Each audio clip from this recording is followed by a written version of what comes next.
So ayan, isa na namang magandang morning sa inyong lahat mga ka-PJ. So nandito tayo ngayon sa sa Nayax Skyway, no? Galing tayo ng Terminal 1, nagkatid tayo. At yun nga, gutom na kasi ako kaya umakyat na agad tayo dito sa Nayax para diretso na ng Makati. At nang makapag-almusal, gutom na. Alright, so ang oras natin ay alas 6:59 na. At ngayon sa oras na ito ay naka 2,749 na tayo at 6 na bookings, no? Medyo okay yung biyahe natin, no? Alas 2 tayo nagsimula ng madaling araw, no? Shoutout nga pala kay Mac Linose, no? Magandang umaga sa'yo dyan, sir. Sir, ganun lang talaga, sir. Ano yan, ha? Tapat-tapat lang. Kataon lang na nandoon ako sa maraming booking. Oh, ganyan din naman yan sa'yo. Wala naman ditong malakas kay Papa G. Lahat naman tayo pantay-pantay. Alright, yun nga, lahat tayo dito pantay-pantay. Wala namang pinapaboran. Wala namang favorite. Lagi kasi sinasabi niya, sir, favorito daw ako ni Papa G. Nagkataon lang, sir. Tsaka lang, sipag-sipag lang yan. Tsaga at saka sipag. Yan, naka-6 na booking tayo. 2,749, di ba? Sakto lang yan. At ang oras natin mag-alas 7 pa lang. Kahapon hindi rin ako nakabiyahe kasi may importante kaming nilakad. Kaya wala, abonado na naman.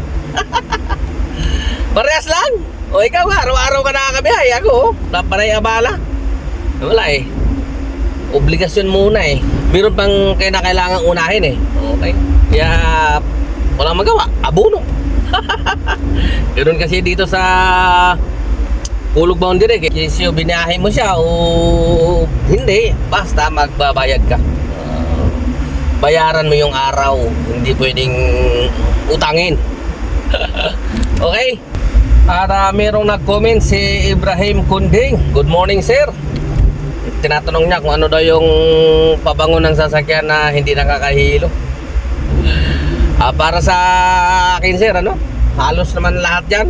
May marami talagang pasahero na ayaw ng mga air freshener, no? Kaya kung ano na lang yung gusto natin, pakiramdam natin nababanguhan tayo. At noon pa man ay ang ginagamit ko talaga ay ganito. Yan California scent, yan. Para sa akin, mabango to para sa akin At saka marami din nababanguhan dito. Itong kulay pink na ito. Yan maraming nababanguhan dito. Meron din na allergy. Pagka ganun wala namang problema. Basta't palagi kang magdadala ng plastic. Para kung in case na walang dalang plastic yung pasahero, may kasamang bata. Yan kasi problema pag may bata So tanungin mo agad sila kung nagsusuka. Pag ready na agad ang plastic. Kahit yung matatanda nga, nagsusuka din minsan Ayun na yung itong amoy. Bibira naman yun. Okay?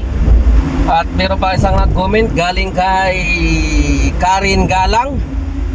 Good morning, ma'am. Tanong niya kung kailan na ibibigay yung incentive sa KJR. Tuwing po yan, ma'am? Tuwing katapusan, no? Pagkatapos ng cut-off ng 30, kung tulad ngayon meron 31, so ados yan, ados binibigay.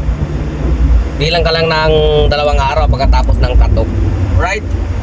At yung daily peak hour, kung yung daily peak hour mo ay yung yung 400 ba yan?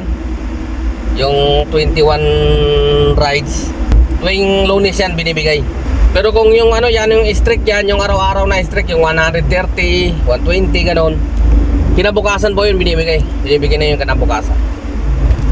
At saka binigay na rin yung natin yung 600 yung nakaraan. Naalala nyo yung 55 rides?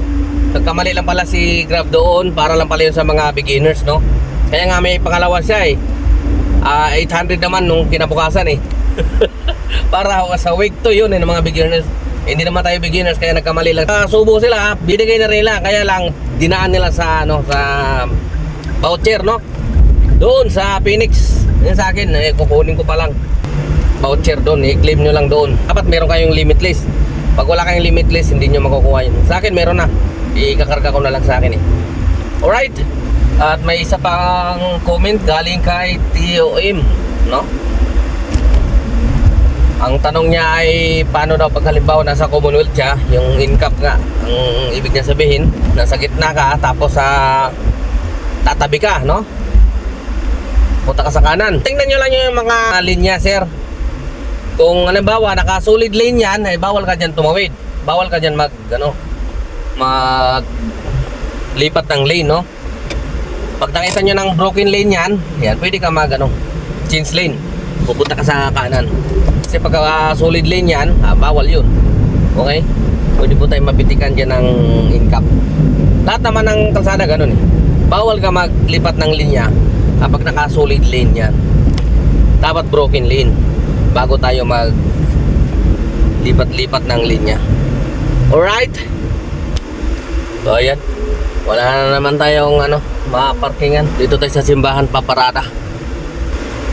Tara mga ka-PJ, tayo mag-almusal na muna. Mamaya na yan, mga pasahero na yan. Hindi naman mauubos yan. Let's go! So ayan, update tayo mga ka-PJ. Alas 10:23 na ng umaga, no? At ang earnings natin ngayong umaga ay 4,006 at naka 11 na bookings, no? At nandito tayo ngayon sa San Pedro, Laguna. Kailangan ko mag-sit day kasi marami pumapasok dito na medyo malamala. Gusto ko na makabalik ng Maynila. Ayun, magtatanghalian na naman. Alas 10:23 na, kaya mag-sit din na tayo. Pasit din tayo Bulacan, baka makatsamba. Bulacan! Ayan, sige. Alright, yan. Tungko. SM Tungko, tara! Let's go mga ka-PJ!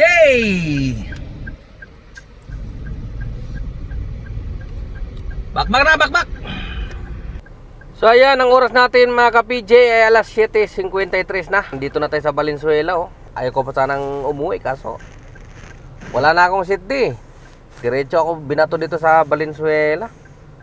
Aga pa, oh. Paabot man lang sana ng alas 10. Ganda sana ng Bravo. At ang earnings lang natin, ito lang, you know, 7,537 at naka 25 na bookings, no? Ay, sayang. So, di bale, maaga na lang ulit tayo bukas lalabas. So, maraming salamat pala mga ka-PJ sa patuloy na pagsubaybay, no? At ingat-ingat sa mga nagbibiyahe at magbibiyahe pa lang. Hindi na ako magtatagal dahil nandito na rin ako at ako yung magpapahinga na rin. Maraming salamat muli, ka-PJ nyo, temporary signing off. Adios. Siguro, umira lang naman ang katamaran ng aking kamay. Gumalaw. Pero